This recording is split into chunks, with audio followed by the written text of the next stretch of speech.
बराह रास्त आपको लिए चलेंगे। कौमी असम्बली का इजलास जारी है। मुस्लिम लीग नून के रहनुमा ख्वाजा आसिफ इजहार ख्याल कर रहे हैं। सकता उसकी वादत को जो है खतरा हो जाता है। जनाब चेयरमैन, ये वक्त है, ये इलाज नहीं है। ये जो टैक्सेस बढ़ा, इलाज है यहां पे करप्शन रोकी जाए, यहां दवाइयों के ऊपर डाका जो है वो रोका जाए, यहां गंदम और चीनी का डाका रोका जाए, या एलएनजी का डाका रोका जाए, या अब यूरिया का डाका रोका जाए।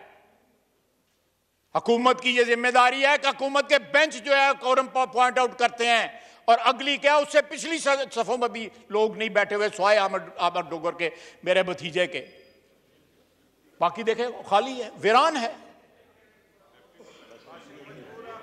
एमक्यूएम बैठा हुआ है, वीरा है मैं कदा खुमो सागर उदास हैं। यहां तो बहार के दिन रूठ गए हुए हैं। तुम क्या गए कि रूठ गए दिन बहार के। जनाब चेयरमैन, कल वजीर आजम कह रहे थे कि मैंने बहरान हल किए हैं इस मुल्क के अंदर पिछले 3.5 साल में। हर बहरान का पाकिस्तान के अंदर मूजद जो है वो वजीर आजम है, हर बहरान का। इस हुकूमत की इनकॉम्पिटेंस ने, नाअहली ने, हर बहरान जो है इनकॉम्पिटेंसी ने जो है ट्रिगर किया है। मैंने नाम लिए हैं।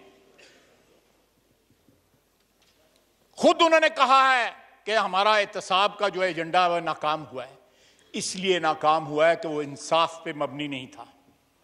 वो 1 या 2 पार्टियों को टारगेट करता था। वो तमाम मुजरमान जो थे या मुल्ज़मान जो थे या जिन पे इल्जाम था या जिनके हाथ डकैती के से रंगे हुए थे, उनको पकड़ने वाला कोई नहीं था, क्योंकि वह हुकूमत के फाइनेंसियर थे। वो इनकी जेबें गर्म करते थे। वो लूट मार के माल में सबसे पहले इनके पास लेके आते थे, इनका हिस्सा अदा करते थे, उसके बाद जो है बाकी लुटेरे जो है अपने घरों में माल लेके जाते थे।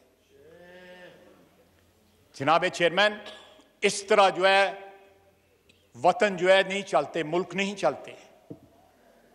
इस मुल्क ने अगर मैंडेट दिया, जैसी भी मैंडेट दिया 2018 में, अगर आपको एक जाली मैंडेट के जरिए अगर बरसरे इक़्तिदार लाया भी गया था, तो फिर भी आप पे जिम्मेदारी बनती थी। जब उस कुर्सी पे आज आप मुतमक्कन हो गए थे, तो आप पे ये बनता था कि आप जो इस मुल्क का कर्जा जो है, मैं कर्जे पैसे वाले कर्जे की बात नहीं कर रहा, जो उन्होंने उस पर एहसान किया, जिन्होंने भी एहसान किया, आज वो इनका बोझ नहीं उठा सकते। आप भी गवाह हैं जनाब चेयरमैन, आपकी कुर्सी जो गवाह है, स्पीकर साहब गवाह है, ये ऐवान गवाह है कि इनको किसके फोन जाते हैं जब आपको वोटों की जरूरत पड़ती है। कौन फोन करता है रात के अंधेरों में इनको कि वो पूरे करता है। ये 3.5 साल से सिलसिला जारी है। एक भी मरहले के ऊपर जब आपको वोटों की जरूरत पड़ी तो आपके पास वोट पूरे नहीं थे। आपके वोट पूरे किए गए। और एक सियासतदान, जब एक सियासतदान, एक वजीर आजम, एक वजीर, एक नेशनल असेंबली का मेंबर जब ये कहता है कि मेरे पर अभी पिंडी वालों का साया है, तो कितनी शर्म की बात है। ये बयान देने वालों को शर्म भी आनी चाहिए और हया भी आनी चाहिए। जनाब चेयरमैन, साथ कहते हैं हम एक पेज पे हैं, हम एक पेज पे हैं और हमारे मसाली ताल्लुकात हैं।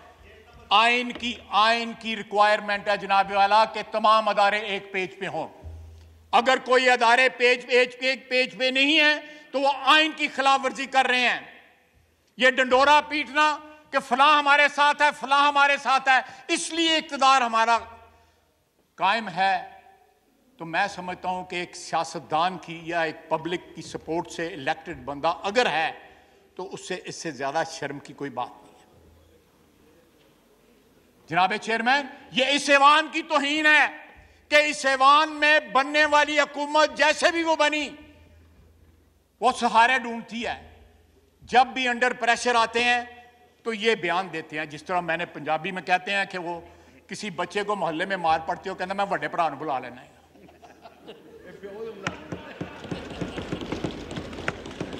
तो जनाब चेयरमैन, कितनी बार बड़े भाई को बुलाएंगे? और बड़ा भाई भी तंग आ जाएगा कि रोजाना छोटा भरा कुट खा के आंदा है। नहीं, मैं उतों तक नहीं जावांगा। जनाब वाला, स्क्रूटनी कमेटी की रिपोर्ट आई, इलेक्शन कमीशन की स्क्रूटनी कमेटी की रिपोर्ट आई, उसके बाद हिस्से अभी भी मख्फी हैं, उन्होंने रिलीज नहीं किए। ये फलूदे वाले की बात करते हैं, अपने जो है चाय पिलाने वालों के अकाउंट में जो है करोड़ों रुपए बुला ये मियां शहबाज शरीफ को जो है टीटी का ताना देते हैं। कौमी असम्बली का इजलास जारी है, ख्वाजा आसिफ इजहार ख्याल कर रहे हैं।